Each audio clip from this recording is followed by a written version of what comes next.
Hello, I'm Jez Smith, and welcome to idea number 2 from the book Humans Are Not Resources, 50 Great Ideas for Managing a Modern Lean Agile Workforce. This idea is called Inspect and Adapt Your Privacy Culture, because I think we need to talk about the culture of privacy that exists within HR teams, within the practice of people management, within managerial layers and so forth, because it's potentially useful, but also potentially quite dangerous as an organisation moves towards more sort of lean and agile ways of working. Now, this culture of privacy, the idea that, information is something you hang on to, information is something you only share with people if they have an absolute need to receive it, information is something you're incredibly careful and guarded about, is in and of itself no bad thing. It comes from a good place. If you're working in HR, if you're managing people, humans are not resources, humans are people. And as a result, you come into contact with information that is incredibly private to them, incredibly important, incredibly sensitive, that you wouldn't want everyone necessarily knowing, that you should pay huge amounts of respect and attention towards. That's fine. There will always be that kind of information. And you should always keep it incredibly private. There should be an absolute sort of expectation of confidentiality in many areas. However, the problem with this comes when it moves from being something you apply to information when it needs it, and it moves to being just your default culture, to the idea that everything we do within HR, everything we do within people management is private and confidential and cannot be shared with anyone else. Because that approach you can kind of get away with when you're working in traditional organisational silos. You have the HR function, you have a different function, a business function, a legal function, a compliance function, a development engineering function, whatever it may be. You've got these kind of organisational silos and you just keep the information within your silo. Potentially that's fine. But a lot of the point of moving towards lean and agile ways of working is to break down those silos, is to cut across them. Very often cutting across them with what we call value streams, where you plot the end-to-end delivery of value across the organisation. How do we go from having a great idea through to getting it live and in customers' hands and getting customers to pay for it and generating more value for our organisation. We track that end-to-end delivery of value, and we try and align people and bring people together across that value stream, which necessarily starts to break down silos. We need a few HR people for this, we need some engineers, we need a legal person, we need all these people from these different silos to come together and work together collaboratively to deliver something end to end. We align around the delivery of value rather than aligning around our kind of functional silos. So the problem comes when you've got this sort of silo mentality and this innate culture of privacy when you're trying to work with other people.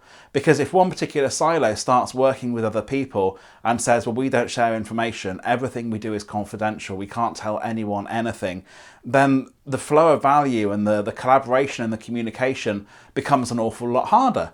If people are inherently suspicious on sharing anything, then it's really, really hard to align end to end.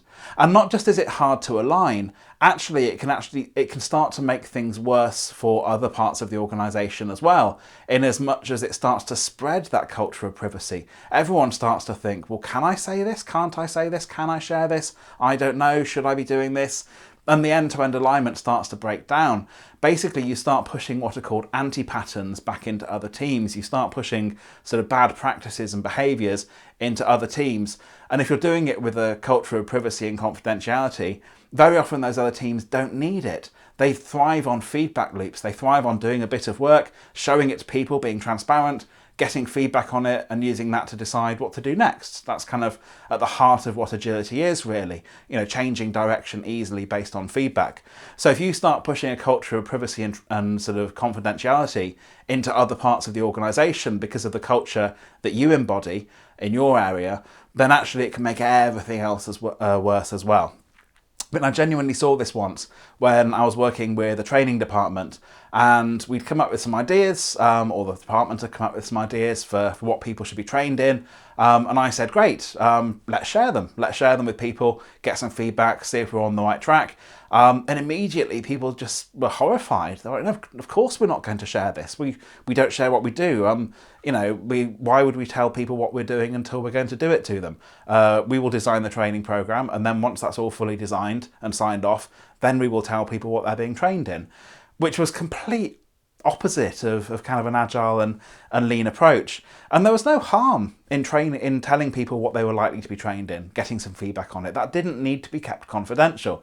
But because this training function sat within a wider HR function, there was this real culture of privacy and confidentiality that permeated across everything, even if it didn't need it. So the experiment I would like you to try. This book is all about experiments, things you can try out in your organisation and see what works and what doesn't work. This experiment basically is to go through all the different types of information you have and just consciously think about them. Do we need to keep this type of information confidential and private? Or is this information we could actually be transparent about and share? And of course, you will find information you need to keep private. That's all well and good, not a problem at all. That's exactly as it should be.